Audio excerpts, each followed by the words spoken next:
మాకు ప్రియమైన దేవుని బిడ్డలందరికీ ఉదయకాల సమయంలో మన ప్రభు అయిన యేసుక్రీస్తు శ్రేష్టమైన నామములో మీ అందరికీ శుభములు తెలియజేస్తున్నానండి. ఎలా ఉన్నారు? బాగున్నారు కదా? మీరు పిల్లల కుటుంబం అంతా క్షేమంగా ఉన్నారా?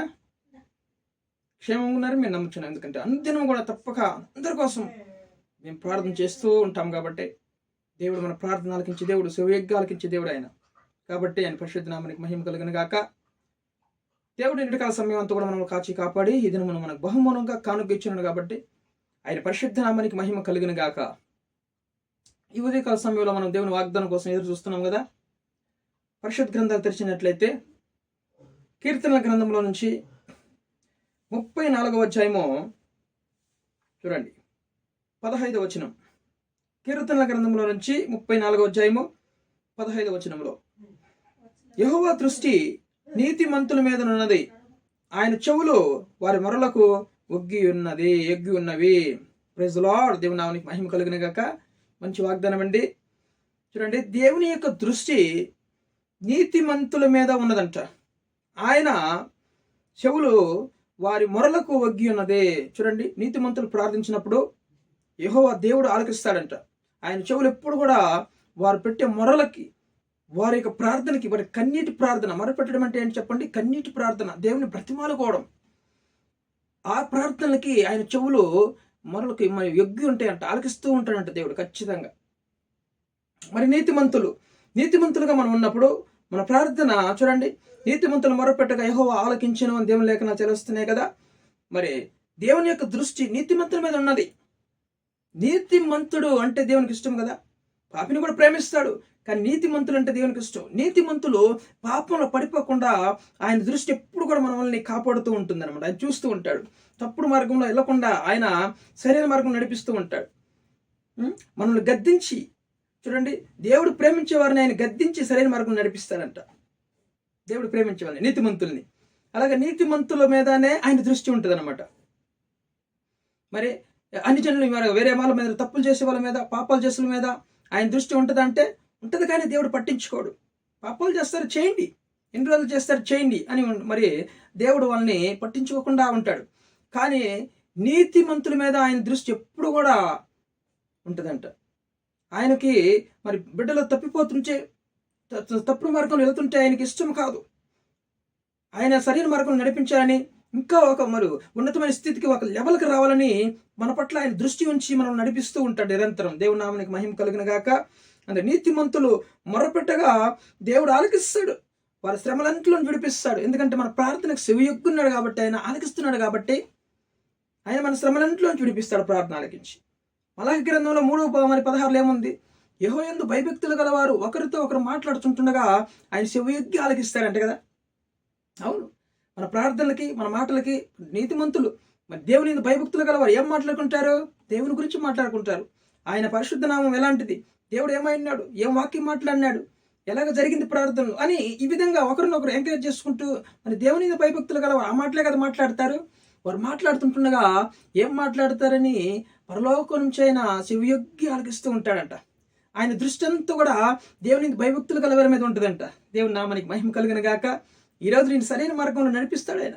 నీ ప్రార్థనలు వెంటనే ఆయన చెవియొగ్గి, నీ మొరకు చెవియొగ్గి నిన్ను ప్రతి విధమైనటువంటి ఇక్కట్లో నుంచి, శ్రమంలో నుంచి దేవుడు విడిపించే దేవుడే అంటున్నాడు. దావీదు మరి నీతిమంతులు మొరపెట్టగా యెహోవా ఆలకించెను, నా శ్రమలంటిలోంచి ఆయన విడిపించి అంటున్నాడు. నిజముగా నీతిమంతులు మొరపెట్టినప్పుడు ఆయన చెవులు వింటాయి. ఆయన విని ఆలకించి నీ కష్టంలో నుంచి, నష్టంలో నుంచి, నీకు ఏం కష్టమైంది ఇంట్లో, సమస్తంలో నుంచి విడిపించి నిన్ను సరైన మార్గంలో నడిపించే దేవుడే అంటున్నాడు. హల్లెలూయా. నీతిమంతుల మధ్య దృష్టి ఉంటుంది అనమాట.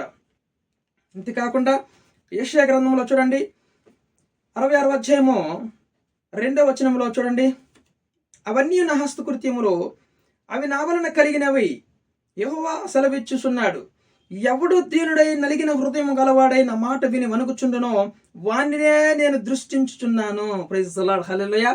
అక్కడేమన్నాడు? నీతిమంతుల మీదనే నా దృష్టి ఉంటుంది అన్నాడు అన్నమాట.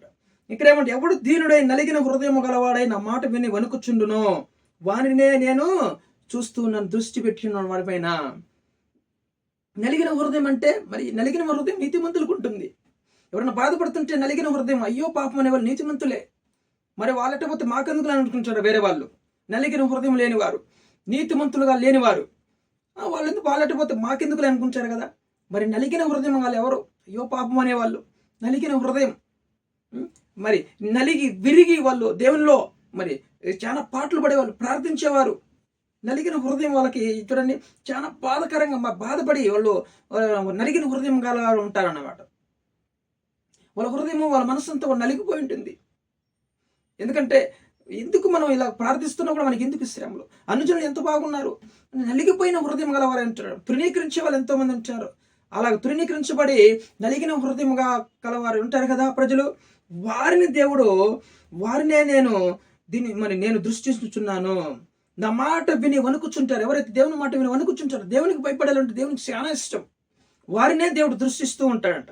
వాళ్ళపైన ఆయన దృష్టి అంతా కూడా ఉంటుంది. మరి ఆయన మాట విని మనం ఎప్పుడైతే మరి అవును ఈ మాట మరి దేవుని లేఖనాలు సెలవుస్తున్నాయి కదా, తప్పుడు మార్గం వెళ్ళకు, నీతి మార్గంలో నడు, ఇరుకైన మార్గంలో నడు అంటాడు దేవుడు. పేదలకు సువార్త ప్రకటించి అంటాడు, మందిరంలో పనిచేయమంటాడు, సేవకులకు లోబడి ఉంటాడు. ఆయన మాట ఎవరైతే విని వణుకుచుంటారో వారినే దేవుడు దృష్టి ఉంచి చూస్తూ ఉంటాడు అనమాట. హల్లెలూయా. వాళ్ళు ఇంకా ఎంకరేజ్ చేసి ఇంకా ఉన్నతమైన స్థితిలో ఎక్కించాలని దేవుని యొక్క ఆశ. ఈరోజు నువ్వు దేవునికి భయపడుతున్నావా? నలిగిన హృదయం కలవారి ఉంటున్నావా? దేవుడు ఖచ్చితంగా నేను దృష్టించి ఇంకా నీ లెవెల్ మార్చేస్తాడు. ఉన్నతమైన స్థితిలో అధికారులు కూర్చునే స్థలంలో దేవుడు నేను కూర్చుని పెట్టిపోతున్నాడు. ఈరోజు దేవుని భయపడు, దేవుడు నేను ఆశీర్వదిస్తాడు. దేవుని నామానికి మహిమ కలిగిన గాక. ప్రభా మరి ఈ మాటను దీవించి ఆశీర్వదించి వీడియో చూస్తున్న వాళ్ళందరి జీవితాల్లో గొప్ప కార్యం జరిగించండి. వాళ్ళు నీతిమంతులుగా మనసును మార్చుకొని మీ కొరకు భయపడి వణుకుచూ ఉండాలి. దేవుడు నేను ఆశీర్వదిస్తాడు. దేవుని నామానికి మహిమ కలిగిన గాక. ప్రభా మరి ఈ మాటను దీవించి ఆశీర్వదించి వీడియో చూస్తున్న వాళ్ళందరి జీవితాల్లో గొప్ప కార్యం జరిగించండి. వాళ్ళు నీతిమంతులుగా మనసును మార్చుకొని మీ కొరకు భయపడి వణుకుచూ ఉండాలి. అలాంటి బిడ్డలు నేను దృష్టిస్తున్నా ప్రభా. నీతిమంతుల్ని నేను దృష్టించి వారి ప్రార్థనలు, వాళ్ళ కన్నీరును చెవియొగ్గి వారి మొరలు ఆలకించి దేవుడు అంటున్నావు ప్రభా. అందుని బట్టి కూడా నేను మేము స్తుతిస్తున్నాం, కనపరుస్తున్నాం ప్రభా. మేము నిజంగా మీ భక్తి కలిగి జీవించే వారు ఉండాలి. వాగ్దానం నెరవేర్చండి, ప్రతి ఒక్క జీవితంలో నెరవేర్చి గొప్ప కార్యం జరిగించండి. యేసయ్యా మీ నామానికి భయం తెచ్చుకోమని ప్రార్థిస్తూ అయ్యా వీడియో చూస్తున్న వాళ్ళందరూ కూడా నాయన ప్రభా ఆశీర్వాదాలు పొందుకోవడానికి కృప చూపించమని సమస్త ఘనత మహిమ ప్రభావం మీకు చెల్లిస్తూ యేసు క్రీస్తు నామములో ప్రార్థన అడిగి వేడుకొని పొందిన మా ప్రియ పరలోకపు తండ్రి, ఆమేన్.